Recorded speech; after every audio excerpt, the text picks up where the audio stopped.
Hi friends, இப்போ வந்து Valentine's day week ஆஃபராக பில்கிரிமில் buy one get one offer போயிட்டு இருந்துச்சு.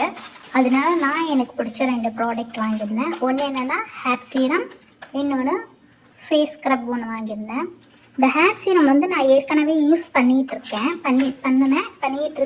ஆல்ரெடி 2-3 பாட்டில் காலி ஆயிடுச்சு. இந்த சீரம் வந்து எனக்கு நல்லாவே ஒர்க் ஆகுது. பேபி ஹேர்ஸ்லாம் கூட எனக்கு வர ஆரம்பிச்சிது. அதனால நான் இன்னொரு பாட்டில் ஆர்டர் பண்ணியிருக்கேன். இது நீங்களும் வாங்கி யூஸ் பண்ணி பாருங்கள். இது ஹேர் க்ரோத்துக்கு ரொம்ப யூஸ்ஃபுல்லாக இருக்குது. அதுக்கடுத்து பார்த்தீங்கன்னா நான் ரெட் ஒயின் ஃபேஸ் ஸ்க்ரப் வாங்கியிருந்தேன். இதுதான் எனக்கு ஃபஸ்ட் டைம் இந்த ஃபேஸ் ஸ்க்ரப் நான் வாங்கி யூஸ் பண்ணுறது. நான் யூஸ் பண்ணி பார்த்துட்டு சொல்கிறேன். யாருக்கும் இதோட ரிவ்யூ வேணும்னா கமெண்ட் பாக்ஸில் வந்து கேளுங்க. நான் இந்த 2 ரிவ்யூஸுமே ஷேர் பண்ணுறேன் உங்களுக்கு. இப்போ ஆஃபர் போயிட்டுருக்கு, buy one get one offer. இது ரெண்டுமே நான் 595 ருபீஸ்க்கு தான் வாங்கியிருந்தேன், பை ஒன் கெட் ஒன் ஆஃபராக. நீங்கள் ஒரே ப்ராடக்ட் கூட ரெண்டுமே வாங்கினா, இல்லை 2 வேறு ப்ராடக்ட்ஸ் கூட வாங்கிக்கலாம். நான் 2 வேறு ப்ராடக்ட்ஸ் வாங்கியிருந்தேன். உங்களுக்கு வேணும்னா நீங்கள்